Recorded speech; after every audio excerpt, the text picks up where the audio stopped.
जय श्री कृष्णा विद्यार्थियों, राधे राधे। और आज पढ़ेंगे हम प्रश्नावली 3.1 का चौथा प्रश्न। हमने 3 प्रश्न पहले कंप्लीट कर लिए हैं और उन तीनों ही प्रश्नों के आधार पर अपना जो चौथा प्रश्न है वो भी ऐसा ही है। तो जुड़िए, सब्सक्राइब कीजिए चैनल को और आगे बढ़िए। देखिए अपना चौथा प्रश्न क्या है। चौथा प्रश्न है कि निम्न रैखिक समीकरणों के युग्मों में से कौन से युग्म संगत और असंगत है। यदि संगत है तो ग्राफीय विधि से हल ज्ञात कीजिए। यानी कि इस प्रश्न के अंदर सबसे पहले तो आपको क्या करना है कि जो आपको जो प्रश्न दे रखा है नीचे, ये समीकरण युग्म, इस समीकरण युग्म में आपको सबसे पहले तो इसके अंदर कि ये संगत है या असंगत है इसके बारे में पता करना। और उसके बाद में आपको अगर संगत है, यदि अपना आंसर संगत आता है तो उसे ग्राफीय विधि से हम हल करेंगे। ठीक है, तो सबसे पहला प्रश्न है आपका x + y = 5, 2x + 2y = 10। तो देखिए इसका सबसे पहले तो हमें पता करना पड़ेगा कि संगत है कि असंगत है। जो प्रश्न नंबर 3 किया था इससे पहले, इसके अंदर जो काम किया था सेम वही काम करना है। तो सबसे पहले तो यहाँ पे लिखेंगे x + y = 5। ये वाली जो चीज़ है, सबसे पहले इस समीकरण को हमें कैसे बदलना है, देखता जैसे ही बदलूंगा आपको सब याद आएगा। x + y, ये 5 इधर बराबर में, इधर आएगा माइनस में, बराबर में 0। ये होगी आपकी समीकरण 1।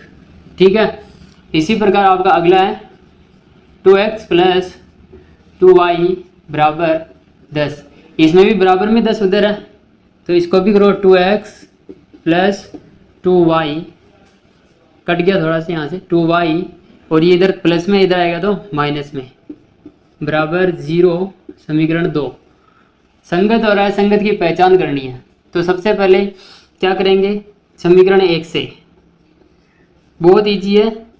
तीसरा प्रश्न जो किया था सेम टू सेम वैसा। समीकरण 1 से a1 b1 c1, और समीकरण 2 से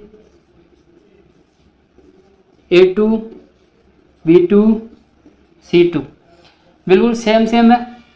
मान निकालेंगे इनके। a1 का मान कितना आएगा, a1 का मान समीकरण 1 से देखना। समीकरण 1 में देखो x के आगे कुछ नहीं है, ये एक x है, एक x तो है ना ये, तो एक x है तो a1 का मान 1, और ये कितना y है, 1 y है, तो b1 का मान 1, और c1 का मान देखिए कितना है, 5 है, लेकिन ये किस में, माइनस में। और इसी प्रकार a2, यानी कि समीकरण 2 में a2, x के आगे कितना है, 2। अब यहाँ तो कुछ है इसलिए लिख दिया, अगर यहाँ पर भी नहीं होता तो 1 लिखते।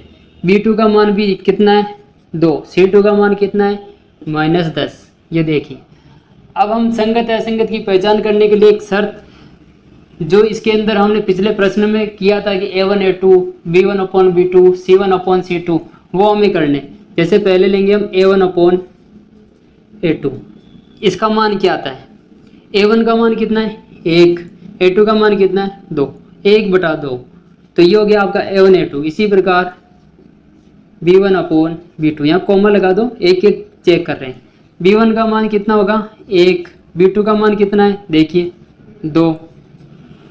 यहाँ से देख लो आप आंसर, कॉमा लगा दो। अब निकालो c1/c2, c1 का मान कितना है, -5, c2 का मान कितना है, -10। माइनस से माइनस कट जाएगा, 5 और 10 आएगा, और 5 और 10 दोनों 5 से कटेंगे, ये 5 से कटेगा, 5 1 कम 5, और ये 5 से कटेगा, 5 दूनी 10। देखिए a1 a2 का मान 1/2, b1 b2 का मान 1/2, c1 c2 का मान भी 1/2। तो यानी कि आपकी जो शर्त है वो कौन सी है, a1/a2 बराबर b1/b2 बराबर c1/c2, और तीनों ही मान कैसे, 1/2 1/2 1/2। इसका मतलब तीनों ही मान कैसे है, अपने बराबर है। और पिछले ही प्रश्न में मैंने जब ये मान निकाले थे और नीचे जो अपना बराबर का जो मान आया है, जब ऐसा मान आता है तो समीकरण कैसी होती है, ये संगत होती है कि असंगत होती है। तो उससे बताया गया था जब ऐसी स्थिति आती है तो समीकरण युग्म, तो यहाँ लिखेंगे अतः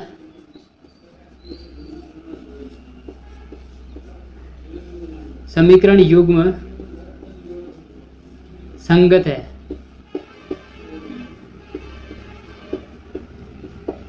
तो ये यहाँ तक का काम हो गया कि संगत है कि असंगत है, तो हमारा आंसर निकला कि संगत है। अब ये पूछ रहा यदि संगत है, यदि संगत है तो ग्राफीय विधि से हल ज्ञात कीजिए। इसका मतलब अपना आंसर आया संगत। अब संगत आया तो इसका आंसर निकालना पड़ेगा हमें, वो भी कैसे? ग्राफीय विधि से।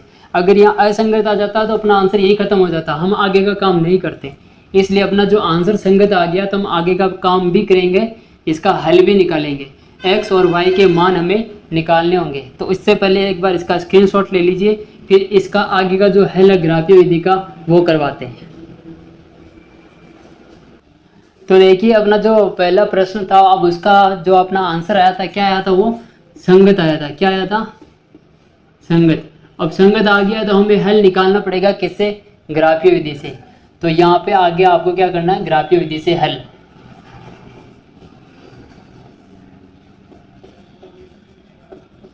ग्राफीय विधि से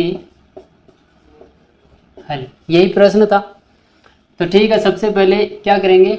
अपन x प्लस वाई बराबर 5। सबसे पहले जब ग्राफीय विधि से हल करते हैं तो क्या करते हैं? y के मान रखते हैं और y के मान रख के x के मान निकालते हैं और फिर एक बॉक्स बनाते हैं जिसमें 3 मान रखते हैं लगभग। तो x प्लस वाई, तो सबसे पहले तो हमें क्या करना है कि इस y को इधर ले जाना है, ग्राफीय विधि से हल करना हो। तो ये x है, अब बराबर का बराबर ये 5 और ये जो y इधर प्लस में उधर जाएगा तो माइनस का y। अब अपना x अलग हो गया। अब x अलग हो गया तो हम y के मान रखेंगे और y के मान रख के इधर x के मान निकालेंगे। तो यहाँ पे लिखते हैं y के मान क्या रखें? रख दो y के मान, आप रख दो, एक तो 0 रख दो, एक आप 2 रख दें, एक आप 4 रख दें।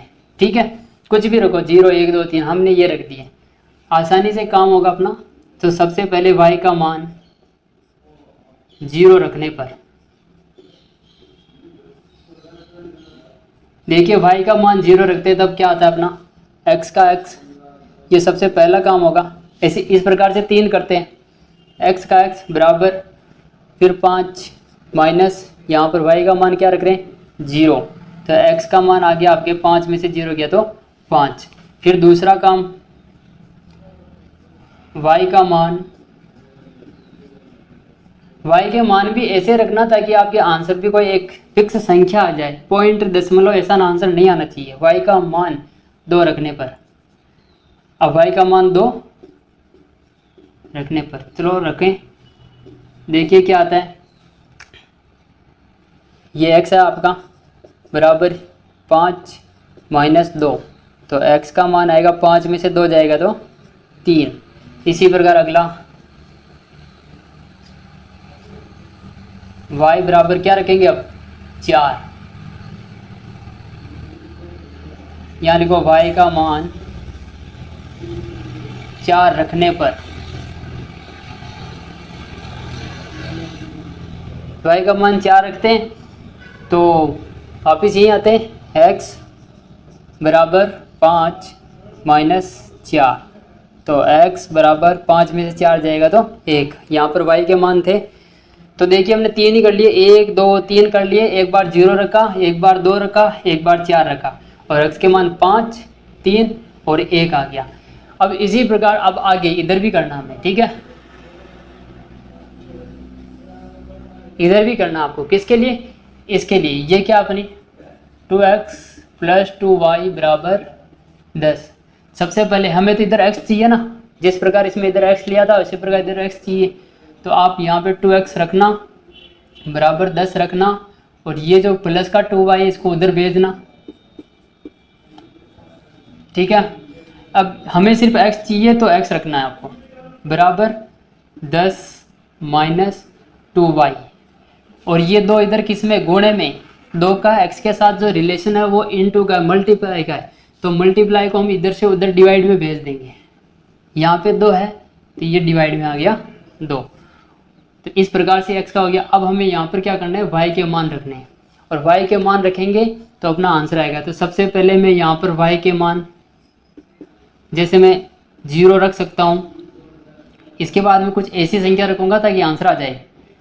मैं इसके बाद में 2 रख सकता हूँ, इसके बाद इधर भी वही रख देते हैं सेम सेम, ठीक है। इधर भी 2 0 2 4 रख लेते हैं, इधर भी 0 2 4 रखा, आंसर आपके बिल्कुल सही आएगा।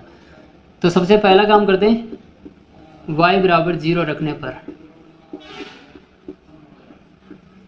देखो अपना जो क्वेश्चन का आंसर संगत आ गया था, इसलिए हमें आगे इस प्रकार से ग्राफीय विधि से हल करना पड़ रहा है। लेकिन जब करना है तो करना है बस। y बराबर 0 रखने पर देखिए x का x यहाँ पे आपके 10 है, यहाँ पे माइनस है, फिर 2 है, इन दोनों के बीच गुणे का निशान है, और y का मान कितना है 0, नीचे कितना है 2। जब इसको सरल करेंगे तो 10 माइनस 2 को 0 से गुणा करेंगे 0 आएगा, 2 को 0 से गुणा करेंगे 0 आएगा, और 0 को 10 से घटाएंगे तो 10 ही आएगा, इसलिए आगे लिखने की जरूरत नहीं है। और नीचे कितना है 2, और 10 में 2 का भाग देंगे तो कितना आएगा 5। तो ये हो गया आपका x का मान। इसी प्रकार सेकंड y बराबर कितना रखेंगे 2, करो साथ में ही। y बराबर जो भी वीडियो देख रहे हैं करिए साथ में। y बराबर 2 रखने पर तो सबसे पहले x बराबर 10 माइनस ही आएगा, फिर 2, फिर गुणे में y की जगह की बार कितना है 2, और नीचे कितना है, नीचे कितना बटे में 2 है, कितना है 2 है। आगे करो 10 का 10 माइनस 2 को 2 से गुणा करेंगे 4, नीचे कितना है 2, 10 में से 4 गए तो कितने बचेंगे 6, नीचे कितना है 2, और 6 में 2 का भाग दिया तो कितना आएगा 3। तो ये हो गया आपका y बराबर 2 रखने पर। अब इसी प्रकार अगला तीसरा y बराबर क्या रखेंगे 4 रखने पर। जब y के मान 4 रखेंगे तब तो क्या आएगा x बराबर 10 माइनस 2, 10 माइनस 2 गुणे में y की जगह आ गया अपने पास 4, नीचे कितना है 2, बराबर 10 का 10 माइनस 2 को जब 4 से गुणा करते हैं तो 8 बटे में 2, 10 में से 8 गए तो आपके बच्चे 2, और नीचे 2, 2 में 2 का भाग दिया तो आपके आंसर आ गया 1। तो इस प्रकार से अपने जो ये समीकरण थी उस समीकरण के भी हमने 3 मान निकाल लिए, इस समीकरण से भी हमने 3 मान निकाल लिए, और ये तीनों ही मान निकालने के बाद में अब हम इसे बॉक्स में सेट करेंगे और फिर इसको ग्राफ के द्वारा हल करके बताते हैं। तब तक के लिए इसका भी स्क्रीनशॉट ले लीजिए, फिर आगे बढ़ते हैं। तो देखिए अपने जो किया था पहले, जो हल किया था इससे पहले, उनके मान हमने y के मान कितने रखे थे 0 2 4 0 2 4 ये रखे थे दोनों ही समीकरणों में y के मान, और उनसे जो x के मान प्राप्त हुए 5 3 1 5 3 1। अब आपकी जो देख लेना वीडियो के अंदर जो पहले बताया था उनके मान ये रखने पर समीकरण 1 में भी सेम मान प्राप्त हुए हैं, समीकरण 2 में भी सेम मान प्राप्त हुए हैं। मैंने इनको इधर लिख लिया है ताकि हम अब इनसे ग्राफ बना सकें, ठीक है। तो अब देखो ग्राफ बनाते हैं। सबसे पहले तो आपको एक सीधी सी ऊर्ध्वाधर रेखा खींचनी है, और इसके अंदर देखिए सब कैसे धनात्मक है, यानी कि सभी संख्याएं कैसी है धनात्मक है। इसका मतलब अपने जो ग्राफ बनेगा वो सभी कैसी संख्याओं का बनेगा, धनात्मक संख्याओं का बनेगा। और जब पिछले क्वेश्चनों में हमने करवाया था ग्राफ बनाते हैं तो इस रेखा को मैंने क्या बताया था, एक्स एक्स रेखा, जिसमें यहाँ x होता है और इधर x डैश, और ये जो एकदम सीधी सी खड़ी है लंबवत रूप में, इसको क्या बोलते हैं, इसे बोलते हैं हम y-x रेखा। और y-x रेखा इसका हो जाएगा आप यहाँ पे 0, और देखिए हमें इधर x के मान है इधर y के मान है, तो यहाँ पे आपका y और ये आपका y डैश। x के मान देखो 5 3 1 5 3 1, यानी कि 5 से ज़्यादा नहीं है। तो आप x के मान बराबर दूरी में 1 2 3 4 5, और 5 तक है तो थोड़ा एक्स्ट्रा ले लो, बराबर दूरी पे 6 7। और y के मान देखिए आप 0 2 4 0 2 4, यानी कि 4 सबसे ज़्यादा है। तो आप 4 5 6 जितना लो उतना ले लो, लेकिन ज़्यादा नहीं लेना। बराबर बराबर दूरी है इधर भी, 1 2 3 4 5 काफ़ी है। अब देखिए हम समीकरण 1 का काम करते हैं। सबसे पहले कौन है 5,0, यानी कि y का मान तो 0 है, तो y का मान 0 है तो y को छोड़ दो। आप देखो x का मान कितना है 5 है, तो x का मान 5 है, 1 2 3 4 5, यहाँ पे आपके x का मान है। फिर उसके बाद में देखिए कितना है 3,2, यानी कि x का मान 3 है और y का मान 2 है, यानी कि आपके x का मान 3 है। तो देखिए 0, यहाँ पे x का मान 3, 1 2 3, यहाँ पे आ रहा है x का मान 3 और y का मान है आपके 2, यानी कि ऊपर 1 और 2, यहाँ पे आ रहा है आपका y का मान। अब इन दोनों को मिलाना हमें, तो ये तो बढ़ेगी इस तरफ, ये तो बढ़ेगी आपकी इस तरफ, और ये जो है आपकी ऊपर जाएगी, ताकि ये कहीं ना कहीं पर मिलेंगे। ये यहाँ पे मिलेंगे, कहाँ पे मिलेंगे यहाँ पे। तो ये जो बिंदु आया आपका, ये हो गया आपका 3,2। इसी प्रकार आगे चलो 1,4, एक तो है x का, एक तो है x का और 4 किसका y का, 1 2 3 4, यानी कि ये वाला। तो इसको तो बढ़ाइए आप ऐसे और इसको आप ऊपर ले जाइए।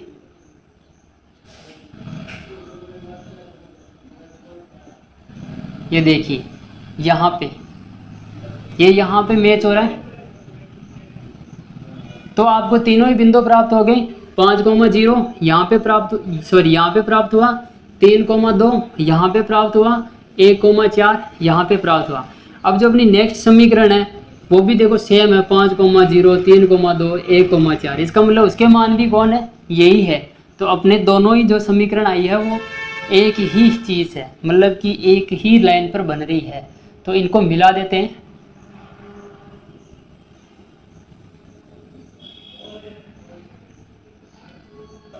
ठीक है, ये हो गया।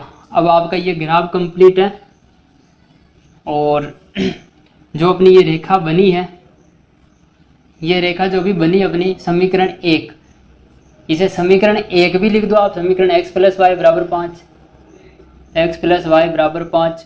और इसी रेखा को आप ये नाम भी दे सकते हो 2x + 2y = 10, 2x + 2y = 10। जब भी ग्राफ बनाते हैं, ग्राफ बनाने में अगर हमारे ग्राफ कुछ इस प्रकार से क्रॉस नज़र आता है तो वो आंसर निकलता है वहाँ से। लेकिन अपने पास क्या हुआ कि हमने जैसे ही ये जो इसका ग्राफ बनाया, इसमें फर्स्ट जो रेखा निकली इसकी वो भी यही है और दूसरे वाले की भी सेम पॉइंट है, तो इसका मतलब उसके भी जो बिंदु दर्शाए उसमें भी सेम वही रेखा आएगी। और जब दोनों ही रेखाएं एक दूसरे पर है तो उसका मतलब क्या होता है कि ये भी उसका आंसर है, ये भी उसका आंसर है, ये भी इसका आंसर है। तो अब हमें पर्सन ने क्या बोला कि उसके हल निकालिए, तो हल क्या होंगे, तो आप हल लिखना। अतः समीकरण युग्मों के अनेक हल होंगे, मतलब कि एक दूसरे पर आगे ना पूरी, तो अनेक हल होंगे, मतलब कोई एक हल नहीं हो सकता उसका, ये भी हल है, ये भी हल है, ये भी हल है। इस प्रकार से इस पर जितने बिंदु है ना सब इसके हल है। तो इसके समीकरण युग्म के अनेक हल होंगे। कितने होंगे, बहुत सारे। क्यों, क्योंकि ये इसका जो मान निकाला था हमने a1/a2, b1/b2, c1/c2, ये तीनों क्या थे, बराबर थे। और जब ऐसी कंडीशन आती है तो समीकरण की जो रेखाएं एक दूसरे पर समपाती हो जाती है। क्या हो जाती है, समपाती हो जाती है। तो इस प्रकार से इस प्रश्न का जो आपका पहला प्रश्न था उसका ये पूरा कंप्लीट उत्तर है। इसको भी आप स्क्रीनशॉट ले लीजिए। और स्क्रीनशॉट लेने से पहले एक चीज़ बता देता हूँ आपको, इनका पैमाना, मैंने जो पिछले क्वेश्चन कराया था उसमें पैमाना नहीं बताया था, पैमाना बड़ा इंपॉर्टेंट है। पैमाना क्या होता है, एक तो लेते हैं हम x अक्ष पर, एक लेते हैं हम y अक्ष पर। तो सबसे पहला लिया हमने x अक्ष पर। अब x अक्ष पर हमने क्या कि इसको 1 सेंटीमीटर मान लो या इसको 4 सेंटीमीटर मान लो, इसको अगर ये 1 सेंटीमीटर माना तो ये भी 1 सेंटीमीटर, ये भी 1 सेंटीमीटर, इसको 4 सेंटीमीटर माना तो ये भी 4 सेंटीमीटर। मैं इसको 1 सेंटीमीटर मानता हूँ, 1 सेंटीमीटर मानता हूँ। और जो 1 सेंटीमीटर है यानी कि ये सब क्या है, एक एक इकाई पर है, एक इकाई एक इकाई एक इकाई, तो इसको आप 1 इकाई लिख देना। और जो दूसरा है आपके वो इधर वाला yx वाला, यहाँ पे आएगा नहीं इसलिए नीचे लिख रहा हूँ yx। और इसके अंदर आपको क्या करना है, इसमें भी जैसे देखो ये वाला बराबर लिया ना, तो ये हमने 1 सेंटीमीटर लिया तो ये भी 1 सेंटीमीटर है, ये भी 1 सेंटीमीटर है। और 1 सेंटीमीटर को हम क्या मानेंगे, 1 इकाई लेके चलेंगे। यानी कि पैमाने में आपको करना क्या है कि जो भी आप लेते हो 1 इकाई 2 जो भी 1 इकाई लेते हो, उस 1 इकाई में आपने कितना सेट किया, 1 सेंटीमीटर सेट किया कि 2 सेंटीमीटर किया कि 3 सेंटीमीटर। हमने 1 सेंटीमीटर सेट किया तो 1 सेंटीमीटर बराबर 1 इकाई, अगर 2 सेंटीमीटर करें तो 2 सेंटीमीटर बराबर 1 इकाई। इस प्रकार से इस प्रश्न का पूरा कंप्लीट उत्तर है, इसका स्क्रीनशॉट ले लीजिए। तो अब अपने सामने है प्रश्न नंबर जो 4 था उसका दूसरा प्रश्न। प्रश्न नंबर 4 के अंदर हमें सबसे पहले तो इसका चेक करना है कि संगत है कि असंगत है।